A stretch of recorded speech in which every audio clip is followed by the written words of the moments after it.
Midi à toutes et à tous, bienvenue dans ce nouveau journal sur la radio-télévision nationale congolaise.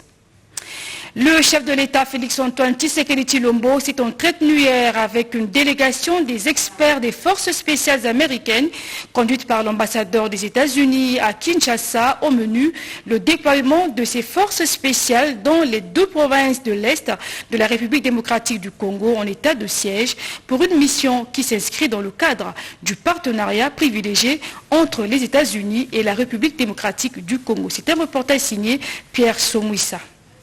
Avant leur déploiement dans l'est du territoire national, les experts des forces spéciales américaines des opérations étaient ce dimanche 15 août à la Cité de l'Union africaine. Ces experts qu'accompagnait l'ambassadeur des États-Unis Mike Hammer et des Marines américains ont été reçus pour une causerie morale avec le président de la République Félix-Antoine Tshisekedi Tshilombo. Ils se rendent dans l'est de la RDC pour une double mission, appuyer les forces armées congolaises dans la lutte contre le terrorisme et les gardiens des parcs de l'Institut congolais de conservation de la nature qui font face au braconnage et autres trafics illicites.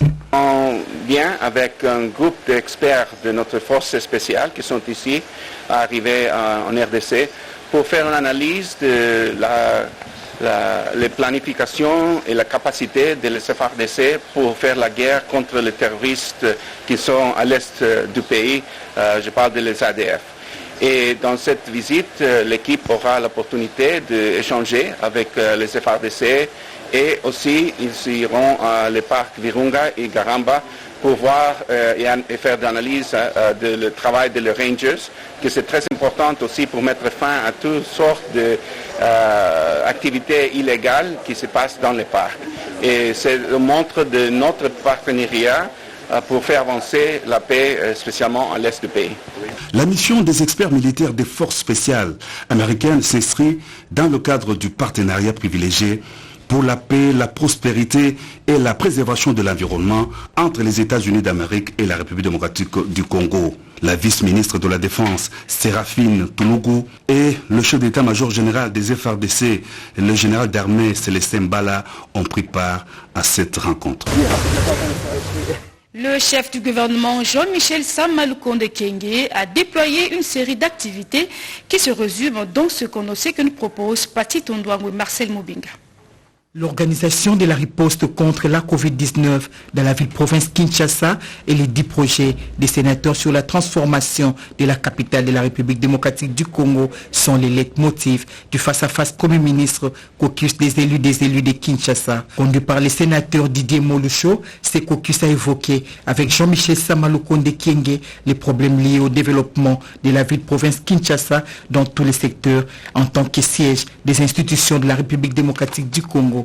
Constitutionnellement, entre les sessions, les parlementaires, les sénateurs doivent aller dans leur circonscription électorale. Et notre circonscription électorale, c'est la ville de Kinshasa, pour voir les problèmes au niveau de la ville, dans tous les secteurs. Pendant ces vacances parlementaires, la thématique centrale pour les sénateurs de Kinshasa, c'était la riposte contre la Covid-19. C'est ainsi que nous avons souhaité rencontrer le Premier ministre, qui est le président du comité multisectoriel de lutte contre la Covid. En dehors de cette thématique centrale, nous avons abordé avec le Premier ministre les différentes préoccupations que nous avons traduites au niveau de Kinshasa. Le Premier ministre a été très positif. Nous avons trouvé une oreille très attentive et qui a même laissé une porte ouverte. On a eu une première séance et que sa porte est restée grandement ouverte pour la poursuite des discussions sur les questions que nous avons abordées. Le chef de l'exécutif national s'est montré réceptif aux desiderata des sénateurs de la ville-province Kinshasa, a conclu Didier Molucho. Accident d'un avion de la compagnie Congo Airways à l'aéroport de la Louano. Le ministre des Transports, Voies de Communication et des Désenclavements urbains au Kendi a réuni le comité restreint mis en place pour lancer les investigations et déterminer les failles administratives et sécuritaires. Toto Sungumia Madika nous en parle. À la suite de l'accident de la compagnie Congo Airways survenu le samedi 14 août 2021 à l'aéroport de Luano à Lubumbashi, le ministre des Transports, Voies de Communication et des Désenclavements, Chérubin Okende, a tenu une réunion urgente avec la task force mise en place sur instruction du Premier ministre. Il ressort de cette réunion que cet accident n'est pas la première dans les aéroports du pays. La task force, sous la conduite du ministre Chérubin Okende, a fait plusieurs propositions pour pallier à cette problématique. Il était question qu'on voit tous les contours de ce qui s'est passé et qu'on puisse prendre des mesures palliatives dans l'immédiat. Et donc nous sommes en train de travailler sur les mesures à communiquer au gouvernement pour qu'on puisse à l'avenir éviter ce genre de problème. Nous travaillons sur les aéroports avec différents services. Mais parfois, ces services sont obligés aussi de traverser les pistes. Mais nous devons mettre en place des mesures pour empêcher ce genre de circulation. Mais il faudrait qu'on mette en place des mesures pour que eux aussi, les gens qui sont appelés à surveiller les aéroports comme les militaires, puissent se conformer aux exigences réglementaires de circulation. Pour bien mener des investigations, le comité de crise a reçu du ministre des Transports, Voies de Communication et des Désenclavements des orientations claires. Et ce communiqué officiel, le président de la Cour constitutionnelle, président du Conseil supérieur de la magistrature, porte à la connaissance des magistrats civils et militaires que dans le cadre de la mise en place d'un fichier numérique complet et sécurisé, les services du secrétariat permanent du Conseil supérieur de la magistrature procèdent à l'identification physique et au contrôle des magistrats au lieu de leur affectation. Ainsi, tous les magistrats affectés, y compris ceux concernés par les dernières décisions d'organisation judiciaire numéro 11, 12 et 13 du 2 août 2021, sont sommés de rejoindre chacun son poste d'affectation au plus tard le 15 septembre 2021. Les magistrats en congé, en détachement ou en disponibilité doivent se présenter personnellement pour leur identification au secrétariat permanent du Conseil supérieur de la magistrature, chacun muni de l'acte justifiant sa position actuelle. En outre, il est demandé au premier président de la Cour d'appel et aux procureurs généraux près celle-ci de communiquer au secrétariat permanent l'état du personnel magistrat de leurs ressorts respectifs, notamment les listes des magistrats effectivement en activité, des listes des magistrats absents justifiés, les listes des magistrats non justifiés, les listes des magistrats à charge desquels une action pénale ou disciplinaire est ouverte et les listes des magistrats faisant l'objet d'une condamnation pénale ou disciplinaire faite à Kinshasa le 13 août 2021 par le secrétaire permanent du Conseil supérieur de la magistrature, Pinga Solo, Jean Général Major. Cri d'alarme de la population de la commune de Ngiringiri, précisément dans les quartiers Saï et Kartoum. L'eau potable ne coule plus dans les robinets depuis un certain temps. Nos reporters se sont descendus sur place pour palper les réalités. Suivies. Cela fait plusieurs mois que l'eau ne coule plus dans les robinets de certains quartiers de Ngiringiri. Le cas le plus frappant est celui du quartier Kartoum, où dès les premières heures de la journée, les hommes, les femmes et enfants parcourent de longues distances avec leurs récipients en vue de se procurer de l'eau. Question de pallier à différentes tâches ménagères et autres. Il nous faut chaque jour 100 francs congolais pour un seau d'eau et 200 francs congolais pour un bidon plastique de 20 litres, juste pour se laver les assiettes et le vêtement. On part jusqu'à Yolo, c'est fatigant pour partir chercher de l'eau. La grande avenue Bombiri et Movenda, du côté Lengesa, ainsi que les quartiers Sayo, n'échappent pas à cette triste réalité. Ça fait à peu près 3 ans, 4 ans. Nous déplorons cet état des choses chaque jour, mais le constat est toujours le même. C'est une situation qui nous fait mal au cœur, car cela fait 3 à 4 ans que nous n'avons pas d'eau ici. Oui. Parce que Bisso, tous allez coller là chaque jour. Na habité Et pourtant, nous sommes tous des Congolais. Je me demande alors, n'avons-nous pas tous le droit d'avoir de l'eau potable? Une chance pour la population de cette partie de la capitale. Les forages d'eau privés à faible coût se sont récemment multipliés. Là où il n'y a pas d'eau, donc il y a quelque chose de grave qui manque. Pour la santé de la population de cette municipalité est mise à dire épreuve. En séjour de travail à Goma, dans la province du Nord Kivu, la ministre du Genre, Famille et Enfants, Gisèle Ndaya Luseba, a sensibilisé les femmes vulnérables à l'inclusion financière pour accroître un taux de prise en charge. Redépenda. La ministre du Genre, Famille et Enfants reste convaincue que le développement de la RDC passera par l'autonomisation de la femme qui représente 51% de la population. En séjour à Goma, dans le Nord Kivu, Gisèle Ndaya Luseba a échangé avec le membre du réseau Idéal Microfinance, une structure d'économie solidaire des femmes issues des communautés marginalisées évoluant dans l'agriculture et le petit commerce dans l'objectif d'accroître l'autonomisation financière et la sécurisation économique de ces femmes. Les femmes indépendantes capables de se prendre en charge, c'est des femmes qui vont avoir des moyens pour répondre à leurs besoins. Certaines violences que subissent les femmes sont liées au fait qu'elles sont totalement dépendantes des hommes. Pour Wivine Bitondo, coordonnatrice de Idéal Microfinance, concevoir des solutions financières inclusives créera la plus grande stabilité économique pour ces femmes souvent exclues du système financier classique. Une initiative soutenue par la patronne du Genre, Famille et Enfants. La femme, c'est le vecteur du développement. C'est pourquoi je tiens à louer cette initiative et demander à ce que ça ne s'arrête pas ici. Ça, c'est une recommandation. Idéal Microfinance puisse être dans par la même occasion, un accord de coopération entre les réseaux Idéal Microfinance et l'ONG internationale IPAS a été signé en présence de la ministre. 61 ans de carrière musicale de l'artiste musicien Yatoula Pierre Elengissa et 80 ans d'âge ont été célébrés avec faste par la ministre de Culture Catherine Katungu au Musée national. C'était en présence d'un parterre aussi bien du monde de la culture et celui de la politique, nous rapporte Marthe Manganza de ce reportage.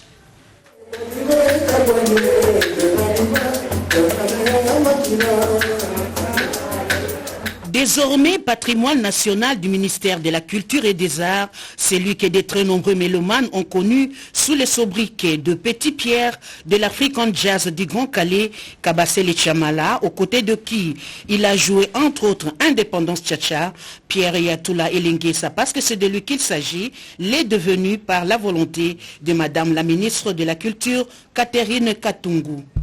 L'occasion des 61 ans de carrière de cet artiste musicien a coïncidé avec ses 80 ans d'âge. Tout un programme fêté avec faste le samedi 14 août 2021 au Musée national en présence d'un important parterre aussi bien du monde de la culture que de celui de la politique. Le président de la République, chef de l'État, est parfaitement impliqué dans cette démarche de la réappropriation par les jeunes de la culture nationale sous toutes ses formes et toutes ses dimensions. L'Union africaine peut l'avoir pressenti en mettant sa présidence sous les signes, la culture, l'art et le patrimoine des leviers pour construire l'Afrique que nous voulons. Dans la foulée de cette célébration, la ministre de la Culture et des Arts a annoncé la réhabilitation à titre posthume de la renommée des Grands Calais, Kabasele Chamala.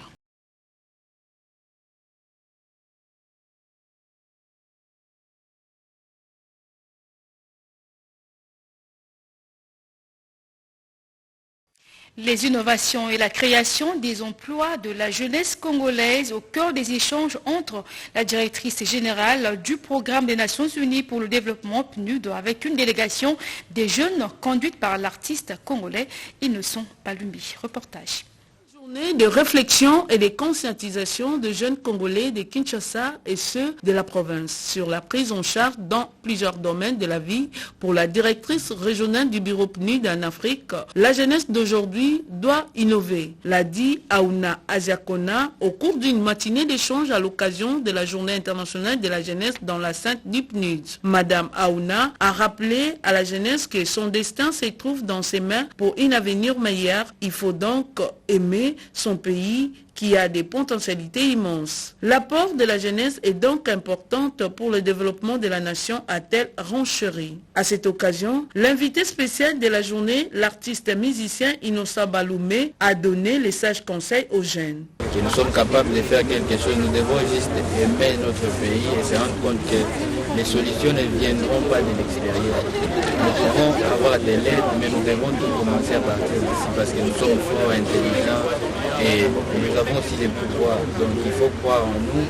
Et donc je loue cette idée en tout cas de nous donner la parole parce que c'est ce qui nous manque ici. Nous avons toujours ces complexes de négliger l'apport de la jeunesse. L'artiste musicien invite le gouvernement de la République de prendre en charge le jeune en leur accordant une attention particulière en s'exprimant librement.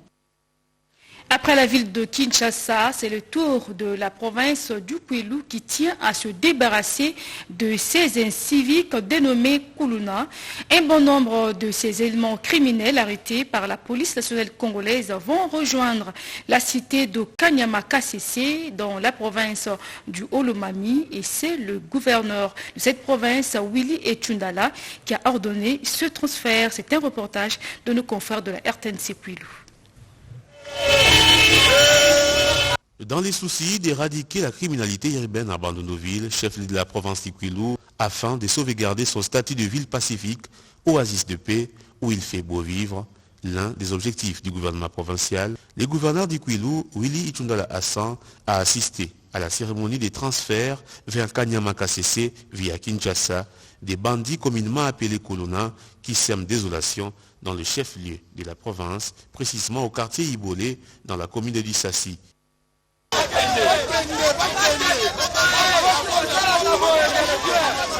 Après une brève introduction du commissaire divisionnaire de la PNC Kwilu, le général Kamana Kanold, dans laquelle il a remercié le chef de l'exécutif provincial pour la volonté d'activer la police pour consolider la paix sociale au chef-lieu, le gouverneur Etundala a eu de justes mots devant la population venir assister à ces transfèrements. Partiront ou pas, alors, entendons-nous bien, le gouvernement est déterminé sans faille de les traquer jusqu'au dernier rempart et alors sans pitié. Le gouverneur Etundala a rassuré davantage que cette opération va se poursuivre jusqu'à traquer les derniers délinquants, car ceci n'est qu'un premier lot. Autre fait de l'actualité, présumé détournement financier à l'OVD et CREC7 sur les fonds alloués au projet Tiregelou, d'après les enquêtes réalisées par la coalition des ONG congolais de lutte contre la corruption Cocoluco. Ces allégations sont fausses, nous fait savoir Rodépanda dans ce reportage. Chef-lieu de la province du Haut-Uélé en pleine métamorphose, grâce à la farouche détermination du gouverneur Christophe Bassiani-Nanga, qui ne lésine sur aucun moyen. Après la réhabilitation de la voirie à terre bâtie selon les standards requis, l'heure est aux grands travaux de construction des ouvrages d'art sur le boulevard Matsi-Zandré, spécialement sur la colline qui surplombe la commune commerciale de Mendambo. La brigade provinciale des travaux publics et assainissement s'acharne contre une célébrissime tête d'érosion qui menaçait de couper la circulation. La population issiroise, très émue par la nature et la qualité des travaux, ne dit que merci à Christophe Bassiani-Nanga. Féliciter son excellence le gouverneur, l'effort qu'il a consenti pour revêtir Mendambo avec une nouvelle chemise. Chapeau à monsieur le gouverneur Christophe Bassiani-Nanga pour tout ce qu'il est en train de faire dans notre province. Avec le terrassé qu'on a créé pour nous, ça nous aide vraiment et ça a harmonisé, ça a agrandi la route. Toutes les ressources humaines, matérielles et financières étant dispo, le conducteur de travaux, ingénieur Oudinga, ne jure que par la fin en beauté et dans quelques jours, des travaux sur ces segments qui s'étaient longtemps érigés en un véritable défi pour le gouvernement provincial du Haut-Uélé. Nous sommes en train de construire l'ouvrage d'assainissement, de collecter l'eau pour amener à la rivière. Nous sommes déjà à 75% pour la rivière. Nous avons tellement évolué depuis le début. D'ici dès matin, on sera déjà là. Voilà, bien donc corrigez avec moi qu'il s'agissait bien là des travaux de réhabilitation de l'ouvrage qui sont exécutés sur fonds propres du gouvernement provincial. C'était donc une initiative qui a été saluée par la population de ce coin du pays. Nous sommes donc là dans la ville d'Issiro, dans la province du Haut-Tuélé. En politique, le parti Lumumiste Unifié vient de clôturer les préparatifs du deuxième congrès qui se tiendra le 22 août prochain à Kinshasa. L'objectif poursuivi est d'élire un secrétaire général qui va remplacer le feu patriarche Antoine Gizenga et de respecter le livre de base du parti René Tekulonga pour la synthèse. Le parti Lumumiste Unifié Palou a tenu son culte de la collecte des fonds, le tout dernier au siège national du parti que dirige le secrétaire permanent Godefroid Mayobo. Après l'hymne du parti et l'invocation des esprits des leaders du Congo pour le deuxième congrès qui va débuter du 22 août au 28 août 2021 à Kinshasa, la capitale de la République démocratique du Congo. Les congressistes ont affirmé se sacrifier pour le pays comme l'ont fait Patrice Emery Lumumba, Laurent Désiré Kabila et tous ceux qui ont versé de leur sang pour l'unité du pays. Le secrétaire permanent adjoint, Célestin Goma, se félicite de cette collecte. Qui commence bien, finit bien. Nous avons commencé ces collectes de fonds depuis le 15 mai. À travers toute la République, les militants ont cotisé de l'argent pour donner au parti des moyens qui lui permettent d'organiser son deuxième congrès. Et nous disons merci aux militants parce que ça c'est vraiment un récolte. Finalement, nous devons comprendre l'essence de la souveraineté et voir comment faire en sorte que les changements puissent arriver au pays par les ballons. Nous devons aller au congrès pour doter du parti son secrétaire général et d'autres organes aussi qui demandent à ce que les chefs ou bien les animateurs soient votés au Congrès. La refondation du parti et l'élection du secrétaire général pour conduire les destinées du parti d'Antoine Gizenga demeurent le tout essentiel de ces congrès. Venons maintenant au présumé détournement financier à l'OVD et CREC7 sur les fonds alloués au projet Tilegelou. D'après les enquêtes réalisées par la coalition des ONG congolais de lutte contre la corruption Cocoluco, ces allégations sont fausses, nous fait savoir Rodépanda dans ce reportage. La coalition des ONG congolaises de lutte contre la corruption, Cocolico, une structure de la société civile qui s'est assignée la mission d'assurer le contrôle citoyen des actions et projets réalisés par le gouvernement congolais à travers ses services au profit de la population. À propos du présumé détournement au sein des CREC7 et l'OVD par rapport au projet Tilegelou, après les investigations menées dans ces entreprises, Cocolico, qui est l'œil des Congolais et du chef de l'État, s'est fait l'avocat de CREC7 et l'OVD. Au cours d'un point de presse, Cocolico présente la vérité des faits. Elle apporte un démenti à propos. Ce jour, la coalition des ONG qui s'est engagée à revaloriser les contrôles sociaux à travers la République, à travers tous les projets initiés par le chef de l'État, de manière à ce que le chef de l'État ait les informations à temps réel. En interrogeant l'UBA, nous avons constaté que la ligne de crédit allouée à cette entreprise est Tobo fixe. Cocolico rappelle ici à la population congolaise de réitérer leur confiance à l'entreprise CREC7, de donner toutes les chances à l'OVD afin d'exécuter convenablement ce projet Tilegelou. La population congolaise et le gouvernement de la République n'ont pas que le Parlement, la Cour des comptes ou l'Inspection générale des finances, IGF, comme instrument de contrôle et d'information. Ce travail de contrôle est fait aussi par Cocolico. Un mot de sport dans ce journal. Parlons football féminin, Ligue des champions, premier tour éliminatoire. En match retour joué à Kindu de la province du Maniema, le football club Amani a obtenu sa qualification en battant Missile du Gabon par 3-1. Au deuxième tour, Amani sera opposé à Malabo King de la Guinée équatoriale. Et c'est donc la fin de cette édition de la mi-journée. Merci à vous de l'avoir suivi. Je vous retrouve demain à la même heure. D'ici là, portez-vous bien et bonne suite des programmes sur la radio-télévision nationale congolaise. Au revoir.